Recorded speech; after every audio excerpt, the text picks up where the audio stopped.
Thank you all for listening and watching my videos. Please subscribe and like my channel Master Coolits. Hoping that you will not skip my ads. It's a big help for me by not skipping it. Thank you so much. Dragon Shadow. The Rise. In the dimly lit chamber, an eerie silence loomed. Zane Martel's concentration was palpable as he stared at the shimmering willpower energy ball before him. Suddenly it trembled violently, and cracks began to appear on its surface.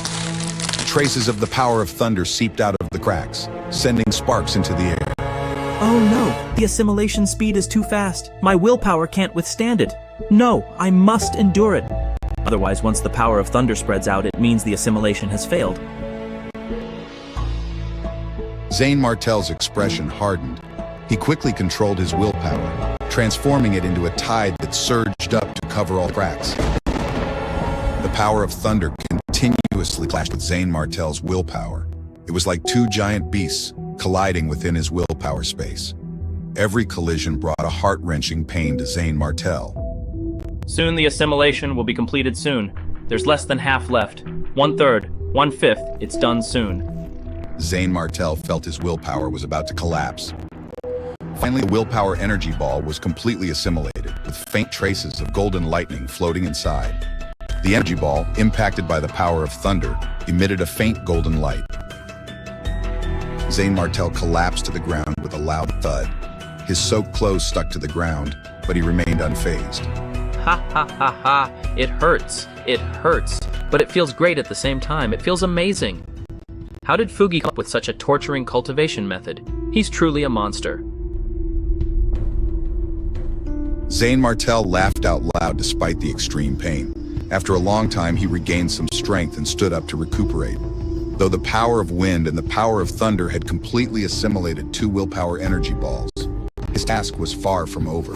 He still had to merge them. Zane Martel took out Victor Quinn's journal and read it again, focusing this time on the merging of the two different types of power.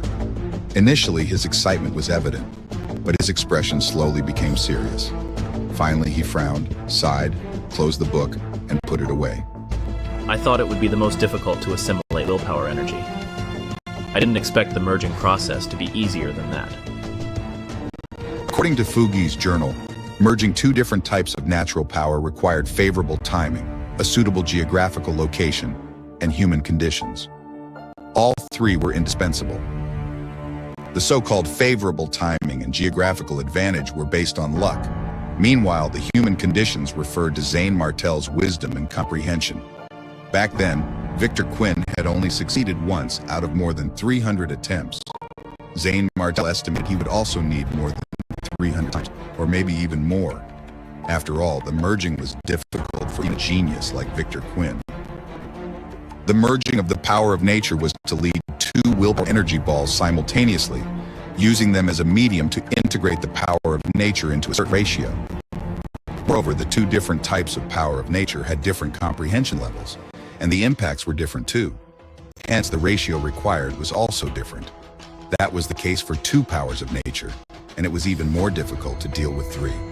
Condense. Two power of nature balls appeared in Zane Martel's hands. On one side was a vortex that was constantly spinning like a whirlpool. On the other side was a thunderbolt that kept cracking. Zane Martel carefully let the two powers of nature get into contact. Boom! The moment they got into contact, they exploded. Zane Martel was sent flying dozens of meters away. His expression changed greatly, and his chest was burning hot. If it weren't the fact that I had managed to form a vital energy shield in time at the moment of the explosion, I would have injured myself. His expression darkened a little. It seems that the merging process is even more difficult than I had imagined. But then, I've already endured the assimilation process, so I don't have to fear the mere merging process. Again. He was highly determined. He raised hands, and two completely different power of nature balls appeared again, beginning to merge with different ratios. Another explosion occurred. Zane Martel had condensed a Yuan shield ahead of time this time, so he was not blown away. Let's do it again. Another explosion echoed through the cave mansion. One more time. Zane Martel was not discouraged. Instead, he was filled with a fighting spirit. Deafening roars reverberated through the cave, causing it to shake violently. At first, the sounds of explosions came one after another. Gradually, they became less frequent. This strange phenomenon continued for more than a month. The merchants and martial artists passing by thought the strange phenomena were caused by some weird demonic beasts, so they took detours to avoid the area. A month and a half later, Zane Martel emerged from the secret room, soaring into the sky. He turned into a shocking light arc, rushing in a specific direction.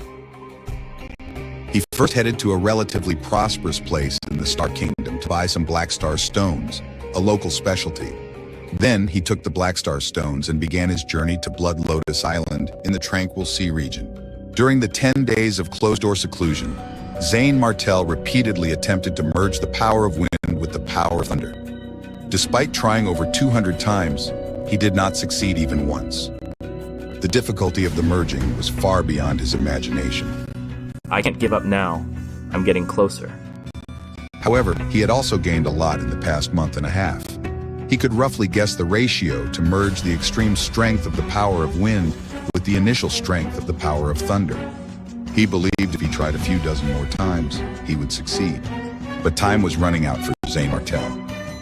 Before the selection officially began, he had to reach Blood Lotus Island in the Tranquil Sea region.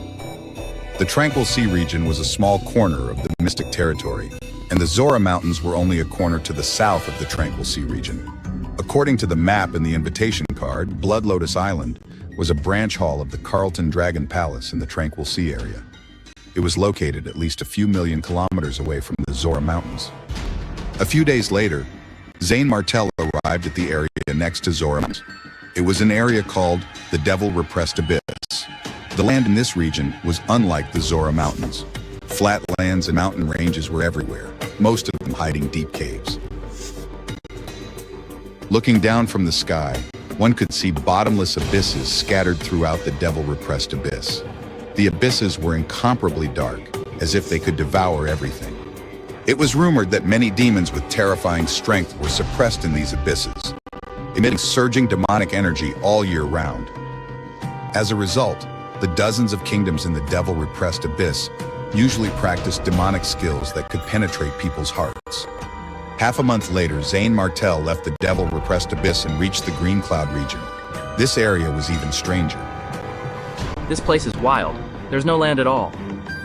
Indeed, there was no land, and all the kingdoms and people in this area lived on a huge, thick cloud. It was an interesting scene for Zane Martel.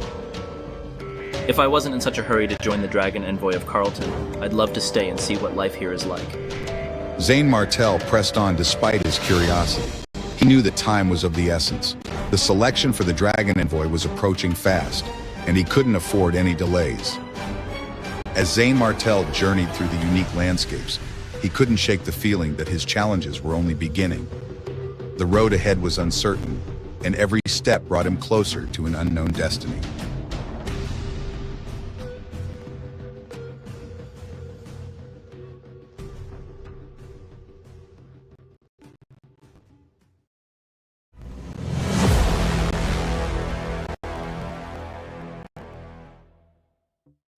Zane Martel had traveled for a very long time. Each time he grew tired, he would pause, attempting to merge with the power of nature. Yet without exception, none of his attempts succeeded. Still, with each failure, he gained more experience. He believed he was getting closer to success. A month and a half later, Zane Martel finally arrived at a land marked on the map from his invitation card. But as he reached his destination, confusion washed over him. Hovering thousands of meters in the air, he looked down. There was only a wasteland below him, not the Blood Lotus Island he expected. That's strange. Following the directions on the invitation card's map, I should be at Blood Lotus Island already. Was there a mistake on the card? His confusion grew as he moved forward, entering the yellow sand before him. Suddenly, a crisp sound rang out. Drip. Zane Martel looked down to see he had stepped into a pool of bright red blood. Blood? Did a battle happen here? He frowned and hovered in the air, his expression changing drastically as he realized what lay before him. This isn't a battle. It's the Blood Sea. The Blood Sea stretched as far as his eyes could see, tens of thousands of miles. The air reeked of fresh blood. Zane Martel couldn't tell if the blood belonged to humans or demonic beasts. Occasionally, ripples disturbed the blood's surface, darker shades ahead. Terrifying ghost cries and wolf howls echoed from the blood sea, some like babies crying, others like wronged souls howling. Occasionally, bloody hands reached out, struggling to drag down any intruders. I have to see the core region. He flew slowly towards the core. Suddenly, lights flickered in the sky filled with yellow sand. Through the light, he saw huge golden holy lotuses floating in the air. Holy lotuses, no islands. These were islands, 7 in total, shaped like lotus flowers and floating above the blood sea. The central island was the largest and emitted the strongest aura. Each petal had layers of pale golden shields like city walls, tightly covering the island. This must be the place. As Zane Martel hovered closer, the sacred and inviolable auras of the islands dispelled the sinister feeling of the blood sea. He couldn't help but wonder what awaited him on those floating islands. What's on those islands? What kind of power could create such a place? The air grew thicker with tension, every step closer to the core raising more questions. The mystery of the Blood Lotus Island deepened, leaving Zane Martel on the edge of discovery. But little did he know, the true challenge was yet to come. As Zane Martel prepared to land, the ground below began to tremble. What secrets lie within the heart of Blood Lotus Island? And will Zane Martel be able to uncover them before it's too late? Zane Martel finally arrived at a place marked on his map. Hovering high above, he looked down and saw a breathtaking sight. This must be Blood Lotus Island. As expected of a branch hall of the Wormhaven Dragon Palace in the Genhai region, it's amazing. Zane Martel was extremely impressed. Each petal of the lotus-shaped islands emitted hundreds of streaks of aura, each one powerful enough to take his breath away. Every single petal has an aura as strong as Yan Yu. This is the semi-martial king realm. The shields on the petals are incredible. The 6 smaller islands surrounding the central one were not as overwhelming, but their auras were still formidable. Between each small island and the main island were passages, but no bridges connected the small islands to each other. So the Blood Lotus Island is actually these lotus-shaped islands above the Blood Sea. Rumor has it that an ancient supermaster transformed into a holy lotus here, releasing dead souls from the Blood Sea.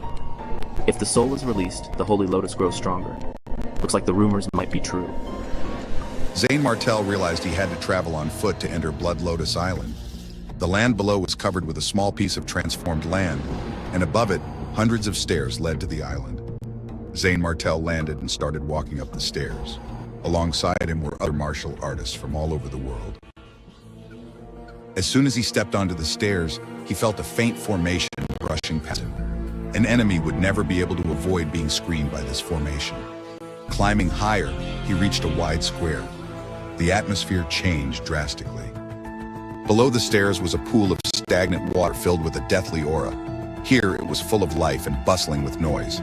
The streets, nearly 100 meters wide, were occasionally crossed by rare and precious beasts, trained by top martial artists to serve as mounts. Top martial artists from all over the world gathered on these wide streets. Everyone's here for the selection of the Dragon Envoy of Wormhaven. Almost all are young geniuses who've passed the preliminary rounds.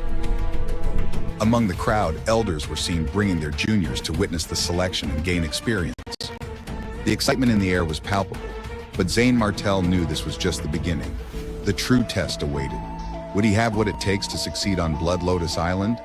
And what secrets lay hidden among these powerful warriors? Zane Martel walked through the bustling streets of Blood Lotus Island, surrounded by top martial artists. He noticed that most people were above the expert level, with very few at the 8th or 9th stage of the advanced level. Many were even in the semi-martial king realm, an almost impossible level to reach in a low-level kingdom. Here, only those in the martial king level were considered top martial artists. The young people on the streets were full of confidence, their spirits high. Top martial artists everywhere. It's incredible. After a week of wandering, Zane Martel took out his invitation card and headed to the Zora Mountains to gather with other martial artists. In the Tranquil Sea region, martial artists were arranged in courtyards to make management easier. Following the card's instructions, Zane Martel arrived at the courtyard and found Leo King to register himself. As Zane Martel registered, he glanced at the date. The selection of the dragon envoy of Wormhaven was less than 4 days away. While most people had arrived, a few notable ones like Victor, Quinn, and Hugh were still missing. After arranging their rooms, Zane Martell returned to his room, eager to merge the power of wind and thunder. On his way back, he encountered Leonard Hunter, Ethan Reed, and Julian Flynn. They stood together, glaring at him with fierce killing intent. It seemed they had formed a temporary alliance to take him down. Zane Martell, don't let you off so easily. But Zane Martell didn't take them seriously. He knew he could kill Julian Flynn at any time. As for Leonard Hunter, even if he couldn't defeat him in one blow, he was confident he wouldn't be at a disadvantage. You guys can try, but you're wasting your time. The tension was palpable, the air thick with the promise of conflict. Zane Martell's resolve was unshakable, but the real test was yet to come. As he walked away, the weight of the impending selection hung heavy in the air. The challenge loomed closer, and Zane Martell's path was fraught with danger. Would he be able to merge the powers of wind and thunder in time? And what schemes were Leonard Hunter and his allies plotting?